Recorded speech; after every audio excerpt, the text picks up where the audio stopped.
E essa tensão da quarentena tá te deixando com dores no corpo? Bruna Bachega vai contar qual é a situação das pessoas que responderam sim para essa pergunta, né, Bruna?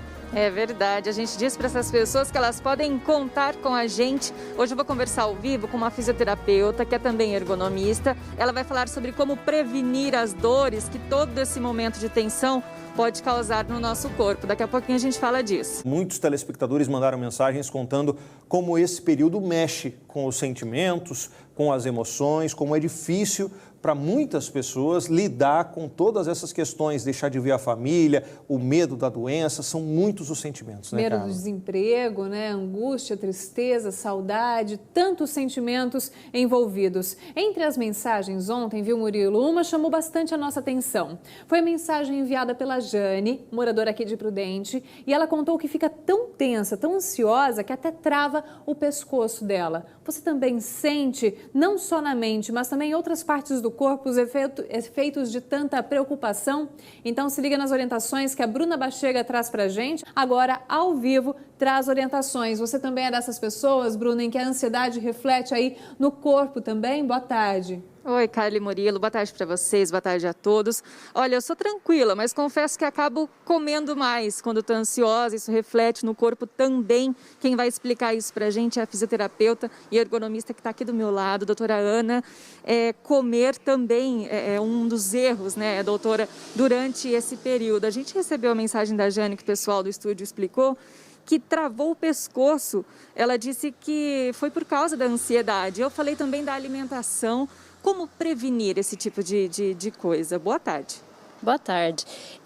Nesse período de quarentena, algumas pessoas elas estão se movimentando menos, né? Então, isso é um período propício ao desenvolvimento de dores. Nós temos os pilares, que são os pilares de combate à dor, e são pilares que a gente chama de pilares de bem-estar. Então, nessa condição, uma é a alimentação saudável. A segunda é dormir com qualidade, que é dormir com sono profundo. E o terceiro é a atividade física. Então, são 3 pilares que devem ser, nesse período, respeitados, porque na falha de algum deles, provavelmente a gente vai desenvolver dor, como é o caso da Jane, né? na questão da pergunta da Jane. Nesse período, nós temos muita questão também do uso da tecnologia, né? Então, a gente não sai para trabalhar, a gente não sai, fica muito tempo em casa, em posturas inadequadas, né? Então, nessa condição também prestar atenção na sua postura, realizar algum tipo de atividade física, atividades sem impacto, atividades mais caminhadas, atividades ali mesmo no próprio ambiente domiciliar, sobe e desce uma escada que tenha, né, levanta e senta de uma determinada cadeira, né, caminha no quintal, se movimenta e dormir bem. Né? E doutora, então tá tudo ligado. No caso da Jane e de algumas outras pessoas que já estão com dor, digamos, até no fim do dia chega a doer o corpo inteiro de tanta tensão. Alguma dica para essas pessoas? O tratamento fisioterápico para dor normalmente são os alongamentos, né? Evitar atividade muito parada, evitar ficar muito parado é uma orientação, né? Alongamento simples, né? Movimentos simples das articulações. Nesse período, as pessoas, como estão se movimentando menos, as articulações ficam mais rígidas, a musculatura, os ligamentos, os tendões mais rígidos. Então, nessa condição, fazer movimentos simples, como levantar os braços, abaixar, circular a cabeça, movimento de circulação de cabeça, das articulações, né? Movimentar mesmo e alongar. Tá? Alongamentos são primordiais nesse período para a gente diminuir os processos dolorosos. Ótimo. Doutora, continua aqui com a gente, que durante essa edição a gente vai contar com a participação de quem está em casa para tirar dúvidas justamente sobre esse período. Doutora Ana já me adiantou aqui que não adianta também começar uma atividade super pesada agora, se você não fazia exercícios antes. É importante fazer tudo devagar. Para quem tiver dúvida em casa, pode enviar. É o 981 15 9305. Carla e Murilo, a gente espera, porque muita gente tem dúvida, né? Está sentindo alguma coisa ou tem vontade de fazer algum exercício. Vocês viram que está tudo ligado. Alimentação, sono e mexer o corpo. Tudo muito relacionado, né, Bruna? E foi legal você ter feito esse convite aos nossos telespectadores, porque é a partir dos comentários, das mensagens enviadas por eles, que a gente acaba descobrindo algumas demandas, algumas coisas que a gente pode trazer aqui, a participação de especialistas, para sanar dúvidas de grande parte da população. Se você quer comentar esse assunto também, falar como é que a quarentena está mexendo com o seu corpo, tem dores no corpo também, quer falar como é que você se livra disso, se está certo ou se está errado, sua chance de participar é agora, mandando sua mensagem. Daqui a pouquinho a gente volta a falar então com você, Bruna, e também com a fisioterapeuta, especialista em ergonomia. A gente vai falar da importância de uma boa noite de sono em meio a esse período de ansiedade que a gente vive e, claro, tirar dúvidas enviadas pelos telespectadores. É em instantes. Bruna, já te conto que tem mensagem aqui de telespectador que está há dias sem dormir bem. Já já a gente fala mais sobre isso. A FN1 volta rapidinho. Agora 12h59. A Neiva aqui de Prudente está falando que fica tão ansiosa que os pés dela ficam gelados e também quando ouve notícias, o coração dispara. As notícias da Covid-19 geram mesmo essa tensão, né, Murilo? Ainda mais quando fala de aumento de casos, enfim.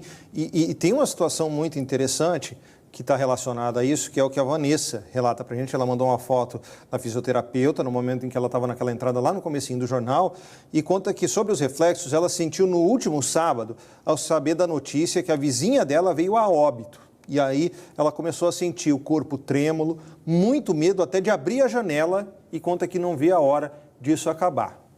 Todo mundo quer que esse momento passe logo, termine, cada um reage de uma forma diferente, né? Obrigada por abrir seu coração também com a gente, viu? A Edna também está preocupada. Ela conta que faz mais uma semana mais ou menos, que ela só dorme às 4 horas da manhã, diz que não consegue dormir. E isso atrapalha muito, né? Aí essa dificuldade para pegar no sono é sentida por muitas pessoas. Agora, olha a mensagem da Juliana aqui de Prudente, dizendo que desde o começo da pandemia foi diagnosticada com síndrome do pânico, teve a sensação de morte, falta de respiração. Ela quer saber se existe algum exercício para aliviar esses sintomas. Vamos, inclusive, com essa pergunta da Juliana, voltar a falar com a repórter Bruna Bachega, que está conversando desde o começo do jornal com uma fisioterapeuta, ergonomista, que está trazendo orientações para a gente se sentir melhor, para os telespectadores se sentirem melhor nesse momento complicado para todo mundo. E aí, relatos complicados, hein, Bruno? O pessoal aí com muitas dores, dificuldade para dormir. E a gente sabe que nessas horas muita gente acaba correndo para a farmacinha ali de casa, toma um relaxante muscular, um calmante, alguma coisinha que alguém recomendou. Enfim, não tá certo, né? A gente sabe que a automedicação não tá certo, mas tem outras formas de melhorar, de reduzir um pouco todas essas dores, né, Bruna? É isso, né? É isso sim, Murilo e Carly, boa tarde para quem está chegando agora no FN1. A doutora Ana me adiantou aqui a importância do sono, então as pessoas têm sim que se esforçar para ter uma boa noite de sono e tem umas dicas para isso. Ela é fisioterapeuta e ergonomista e vai falar sobre isso primeiramente para a gente. Doutora, muita gente aí sem conseguir dormir na hora que estava acostumada a dormir, tendo nervosismo, ansiedade nessa hora, tem uma preparação para esse momento e, claro, qual que é a importância de uma boa noite de sono? A gente está numa fase que a maior dor é a dor no bolso, né? Nessa quarentena, a dor no bolso é a que está. Então, muitas pessoas elas estão sem conseguir dormir por essa preocupação realmente financeira. A gente tem que ter uma boa noite de sono por conta do sistema imunológico acontecer em sono profundo. Então, preparar o ambiente para ter um sono profundo é fundamental. Não tem como a gente ter uma boa imunidade e se defender desse vírus, né, se a gente não tiver uma boa imunidade, e a imunidade ela funciona no sistema, no sono profundo. Então, dormir é fundamental.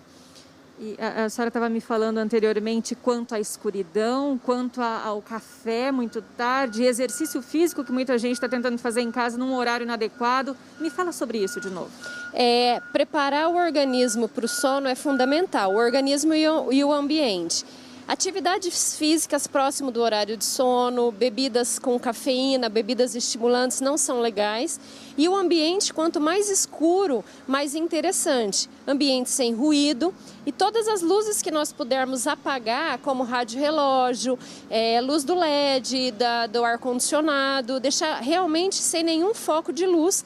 A gente vai ter uma produção melhor de melatonina, que é o hormônio do sono, que é o hormônio que induz ao sono profundo. E é no sono profundo que a gente tem funções extremamente importantes acontecendo, inclusive o sistema imunológico e a transformação de energia para o dia seguinte. Doutora, muita gente mandou mensagens quanto à ansiedade que gera coração acelerado durante o dia. Tem até uma telespectadora que disse que a síndrome do pânico dela foi, digamos, acordada nesse momento, que ela está pior do que estava antes quanto a isso. O que dá para fazer para poder amenizar tudo isso e, claro, ter depois uma boa noite de sono? Eu acho que o mais importante nesse momento é a gente filtrar as informações que nós estamos recebendo. A gente tem muito hábito de receber e ler tudo que recebe no WhatsApp, né? Tudo que a gente recebe, muita coisa é fake, muita coisa é exagerada, muita informação que não tem a menor consistência e informação principalmente muito pessimista para o momento. Então, acho que nesse momento, começar a filtrar essas informações e realmente dar ênfase a jornais, a televisão, que tem realmente fontes seguras de informações. Porque muita informação só estressa, a gente só estressa, né? Não é verdadeira e a gente acaba entrando num cenário que só vai desencadear, quanto mais coisas negativas a gente visualizar, mais o nosso organismo vai entender e deprimir. E isso não é legal. Okay. Muito obrigada pelas suas orientações, esclareceu muita coisa aqui pra gente e, claro, né, tudo reflete no nosso corpo. A doutora Ana falou quanto ao sono, quanto à ansiedade, as fake news, tudo isso reflete diretamente no nosso corpo e aí sim começam a surgir todos esses efeitos que os nossos telespectadores reclamaram e estão vivendo na pele, né, Carla e Murilo? Acho que respirar, colocar tudo isso em prática nesse momento é uma das saídas para podermos passar por isso juntos e mais tranquilos. É isso aí, estamos juntos, né, Bruna, para te informar com segurança, com credibilidade e até para aliviar um pouquinho esses sintomas, né, que a gente acaba sentindo, muita gente acaba sentindo diante desse momento complicado para todo mundo. Obrigada, Bruna, também pela fisioterapeuta, pelas orientações tão claras, tão boas para hoje. E depois do intervalo eu te conto qual grande festa religiosa aqui da região.